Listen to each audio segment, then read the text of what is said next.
It's Brian Preston, the money guy.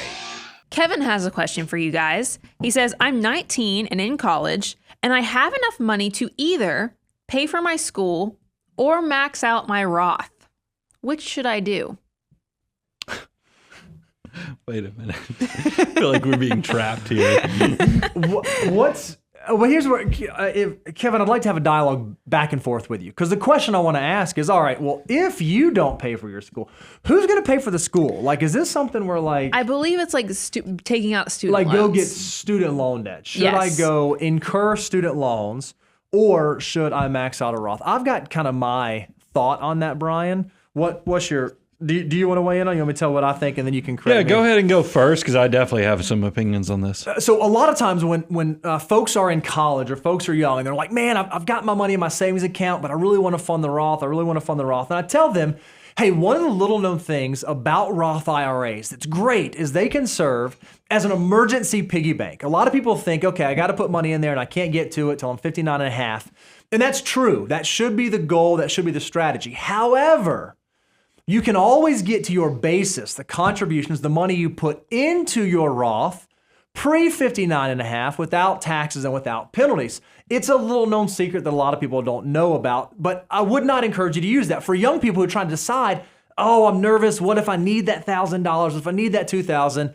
I tell them, hey, well, let's think about funding the Roth, because if push came to shove, worse came to worse, you could get that money back. In this situation, though, it's a little bit different, where normally I would tell somebody, hey, do the Roth, get that money working, get it in there early.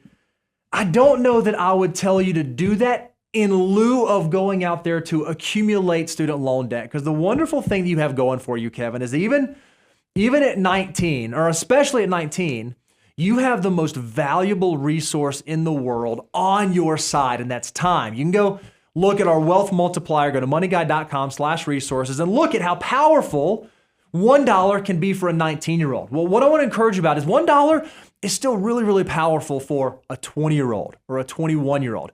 And what I don't want to see you do is I don't want to see you, if you can avoid it, go through college, continue working through your career, and building up this student loan debt that on the day that you graduate, when you come out of school, you're immediately starting with this burden behind you that you have to claw out of, that you have to get out of. If you can start with a clean slate and be dead at zero without having debt, I love the sound of that, so that when you start working, when you get that first job, absolutely start plowing money into the Roth IRA, start building through your savings. In my opinion, I would probably encourage him to not rack up student loan debt to go fund the Roth at this age. Yeah, I mean, I'm in agreement with that. Look, this is where I love the mathematics of dealing with finances, and the fact that maximization-wise, you probably could say, hey, we're in a bear market, so valuations are compressed. Every dollar you put, especially for a 19-year-old, is going to be turned into an incredible wealth-building opportunity.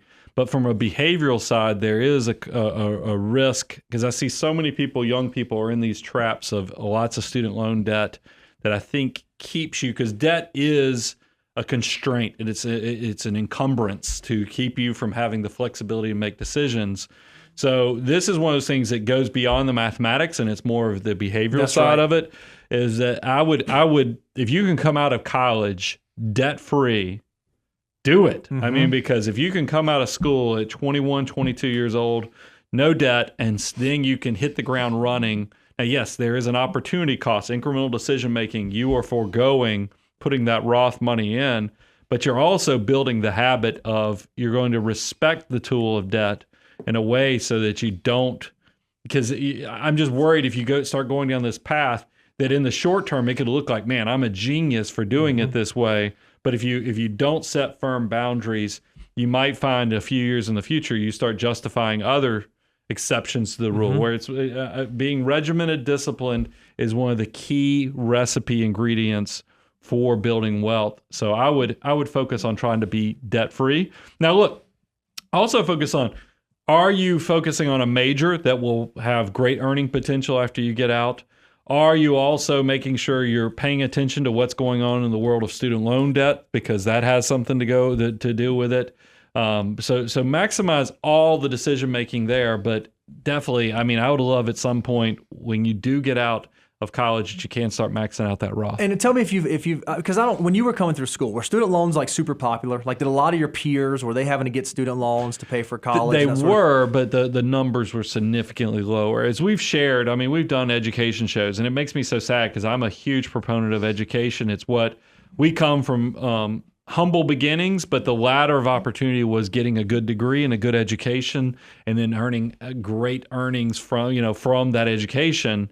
And I feel like sometimes younger people don't have that same path, because why did my University of Georgia education cost $3,000 a year when you went through? I think it was probably a little under $10,000 a year. Yeah. And then when Daniel goes through UGA, it was like $17,000, $18,000. Now it's over $20,000, and you're like, why did those degrees have to run up? I think institutions ought to be held a little more accountable. That how do you spend at those levels and not have some type of reckoning? Because if I went out there and went crazy with my spending, at some point there's going to be a reckoning for me and my household. I feel like we've done everything in the world to talk about without holding the institutions that have run up these expenses, because somebody just explained to me, how did we go from $3,000 a year for me, same institution now charging over $20,000? What happened? I mean, is education, was I getting only a tenth of the value? I don't think so. Here's where I was going with the. Yeah, I went on. I got Here's on where I was going soapbox. that line of questioning. I think one of the things I've seen a lot of my peers fall into, or folks who have come through college, is when you take out student loans, it almost feels like funny money. It feels like a blank check. Like, oh, okay, well, yeah, I can go out to eat and I can go I do knew this. people paying for beer with Exactly, student loan right? debt. And people covering their dues for Greek life, or whatever the thing is with student loans. If you can make hard financial decisions hard, I think it's going to change the way that you approach making those decisions. So I love you having some skin in the game, paying for your school instead of just relying on the student loan debt. I think it's about building that behavior early on.